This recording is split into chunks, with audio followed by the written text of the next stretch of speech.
Okay. My father always told me that when we have a public event, someone should say a few words of Torah. So tonight is a special date in the Hasidic world, in the Lubavitch world, because tonight is the 10th day of Shvat. Today is the 10th, is the 9th. So tonight, going after the lunar cycle of the moon, tonight is the 10th of Shvat. 70 years ago, in 1951, the Lubavitcher Rebbe, on this day, he took upon the mantle and the leadership role of leading the Lubavitch community into the next generation, into the 7th generation, starting back with the author of the Tanya Shnei Zalman of Liadi. And it was a big deal because his father-in-law in 1950 passed away on the 10th day of Shvat, and it took 12 months of convincing the son-in-law, the Lubavitcher Rebbe, Menachem Mendel Schwartz, to say, we need a new Rebbe who's going to lead the community. And the Rebbe shunned this role for 12 months, literally 12 months. And on the Yartzeit the following year, in 1951, he told some of his friends, I guess, or some of his disciples, and said, let the community know that at 8 o'clock tonight, I'm going to come downstairs into 770, and we're going to have a farbrengen. We're going to have a gathering. And this was a code, so to speak, that the Rebbe is up to make some type of mission statement, and he's gonna fill the seat that his father-in-law took for many years. And indeed, that's what happened at 8 o'clock at night. There was around 900 people, according to the historians, in 1951 in Brooklyn, on the 10th day of Shvat, which is tonight, exactly 70 years ago. And he started to say beautiful stories. And he started to share with the crowd some of his Torah.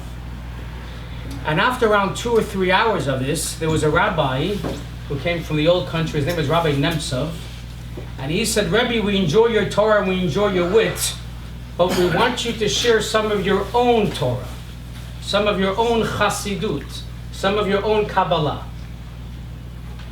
Because only a rabbi that shares his own Torah and his own Chassidut and his own Kabbalah means that he's more than just a paid rabbi. He's a Rebbe.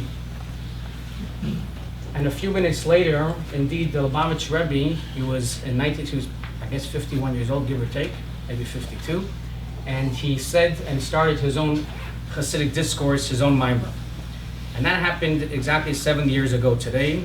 So although he did pass away in 1994, and I was actually at that funeral. I was an 18-year-old boy. I was studying in yeshiva in France, and took a train to the airport, Charles de Gaulle, and we got the first flight out, and I was actually in Brooklyn for the 1994 funeral of the Lubavitcher Rebbe. So although he passed away, but when you're still studying the Torah and still believe in some of the theology, the philosophy of the Lubavitch movement or of the Rebbe himself, so we're keeping that alive. We're keeping him alive, we're keeping his teaching alive. So I figured, instead of saying anything of my own and try to razzle and dazzle anybody, I figured let's all study a little bit of my father's Torah, which is in your book. So I ask you please to take your book, and if you don't have a book because you're standing, Shalom, if you could pass Jack. I want to take some of these books over here and pass it to all the people standing.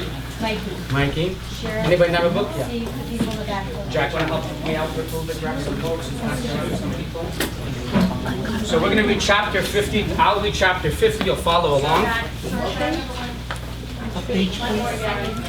Let's take a look at the table of contents. What page is page 50? Chapter 50. It's the last chapter of the book. 313. 313. So page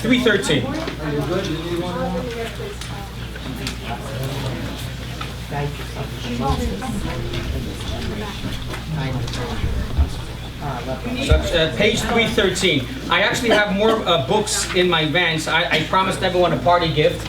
So you'll go home, everyone, with one book. And whoever does not have a book, don't leave because I have more cases in the van.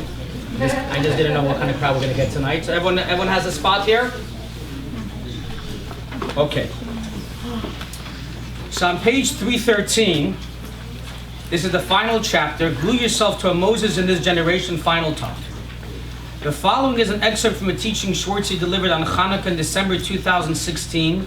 This was to be the last talk he ever gave. Now, a little bit background about this chapter. This talk my father gave at the Happy Minyan, Hanukkah 2016. He was asked to speak, I believe, or to come for the lighting of the menorah at roughly 8 o'clock, give or take. And Johnny Boyer was very involved and active in 2016 with the Happy Minyan and the Hanukkah party, and he's here tonight. So it's already 8:15, and Schwartzie's not at the synagogue to light the menorah. So Johnny calls up my father. He answers the phone, and he says, "Schwartzie, where are you? We're ready to light the menorah. It's 8:15." So my father says, "I'm at the house. I'm waiting for somebody to pick me up." Very relaxed, no urgency in his voice. So Johnny says, "I'll come over." So as we're Happy Minyan is maybe a block away, give or take. It's 10-15 minutes to get to my parents' house at Purdue. You all know where they live. So my father's very relaxed. It's now roughly 9:15. He's there, Johnny with Schwartzie over there. And it's actually on video. This chapter is mostly an excerpt from this video that we have. And my father says literally his last talk. I think it was in January that he went to the hospital. In February he passed away.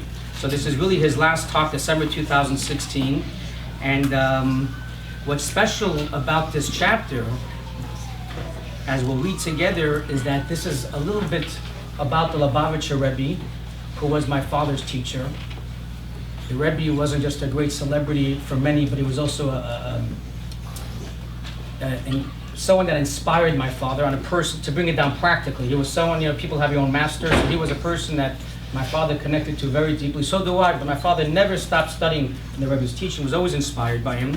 And it's special to read a chapter like this tonight on Yartzeit, on the 10th of Shvat, 70 years to the day when the Lubavitcher Rebbe started his role as being a leader as the Lubavitcher Rebbe. So page 313, Rabbi Isaac Luria, who lived to be only 38 years old, founded a school of Kabbalah teaching during the 16th century, what most people think of when they think of Kabbalah.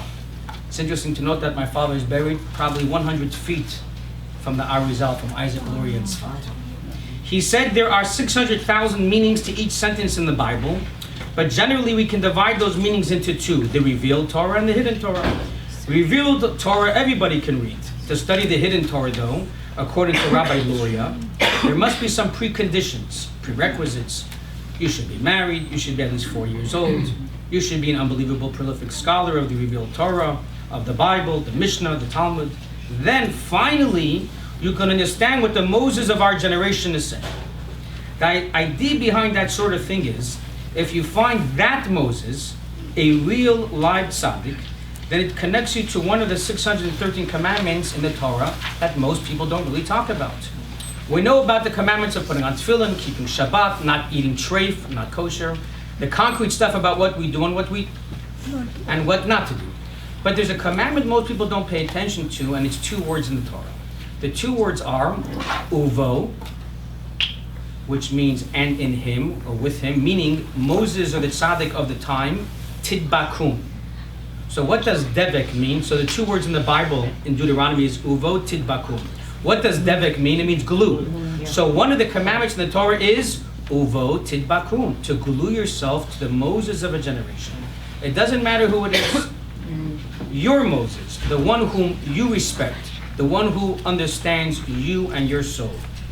All the princes of the 12 tribes that had the psychic ability to understand any member of their respective tribes, but only one person had the psychic ability, the Ruach HaKodesh, the Holy Spirit, to understand all the tribes. And that was Moshe Rabbeinu. People came by and he told them what their past lives were. So we know how to put on tefillin, we know how to dwell in the sukkah, we know how to wear tzitzit, but how do you glue yourself to God? For all the nuts and bolts mitzvahs, we have a Shulchan Aruch, a code of Jewish law that says how to carry out each mitzvah, what the minimum requirements are, or how many ounces of matzah you have to stuff down your throat to make sure you did the commandment in the Bible. People have all kinds of measuring sticks and rods, but how do you fulfill the commandment of gluing yourself to God? For that, we look to the Talmud. The Talmud says that one of the ways to glue yourself to God is to read the Torah of the tzaddik. of a righteous person, his commentary, his explanation of verses in the Torah. That's essential and important. For some Jews, that tzaddik was the Lubavitcher Rebbe. There was a Russian Jew when there still was communism, when the Jews weren't allowed to leave Russia for 70 years. A guy smuggled out a letter to the Rebbe in New York and said, I became a Baal Teshuvah, and Lubavitcher Rebbe, I'm reading your Torah and your explanations of Rashi and all the Torah that you've written, but I've never seen you personally face to face. And I don't have that experience. I want to be connected to you. I want to glue myself to the Moses of our generation, who I think is you. How do I do that? And the Rebbe answered him through a smuggled letter, read my Torah, because that is coming from my soul, the highest level.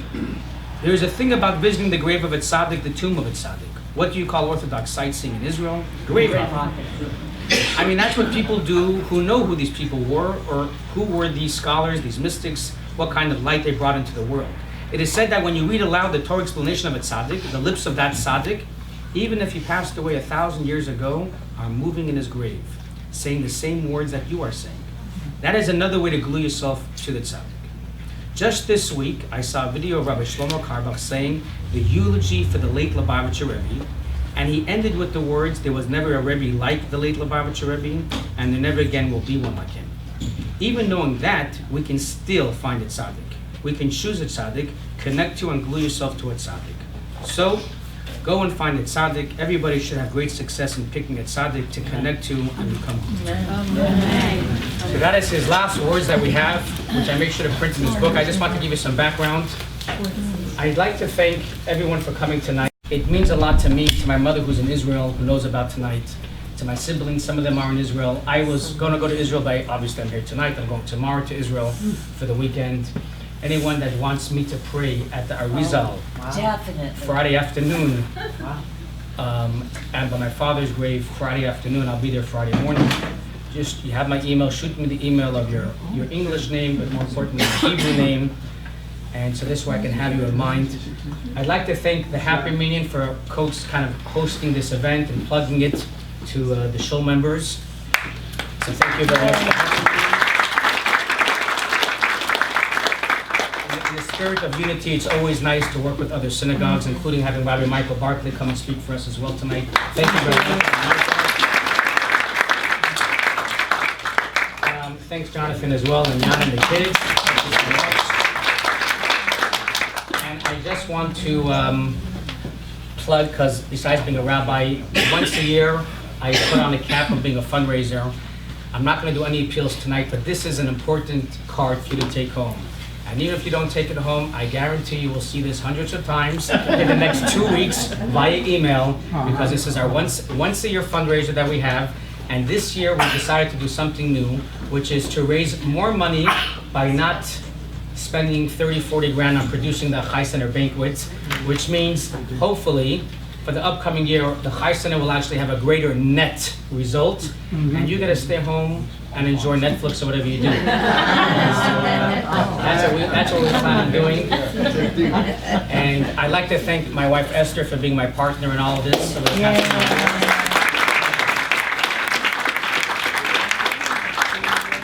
very much. And just one personal thought that I will just share, and that is, I learn every Monday morning with two brothers, Chai Center friends of mine, and I told them I'm going this week to Israel, and they said, why don't you go to Israel like your parents every summer? Go for 6 weeks, Mendel. So I said, look, my parents were able to do it because they have no stress. They can go for 6 weeks and not be stressed about the banks, about the bills. So they were fortunate to be able to go to Israel and truly connect and plug in. I could not do that. I cannot plug in on that level. I can go for 4 days, for 5 days, for 8 days, but 6 weeks is a big deal. There's a great rabbi actually. He has 24 Chabad centers here in California. And he says, I'm so envious that Schwartzie can go for 6 weeks every summer. If only I can. So I was thinking to myself a little bit that I should learn a little bit in lieu of my father's Yartzeit to, like you were saying as well, a little bit about having personal stress, whether it's financial stress, or whether it's marital stress, or stress in your job, or stress with your weight, or stress with friends, to learn a little bit like my father. I'm speaking to myself as well, to learn a little bit from my parents, and more specifically from my father, to not deny the conditions that we find ourselves in, not to pretend that we live in Gaga land or every day is Disneyland here, but to recognize we do live in this world with bills, with physical obstacles. Some people have more trials and tribulations more than others, but at the same time to realize that they're just obstacles. It doesn't have to necessarily be the true reality. And Chassidut and the Rebbe, my father, they taught us to truly live in this world and also live in the higher world at the same time and realize what is true and what we should disregard. So thank you very much, and thank you very much for the wonderful.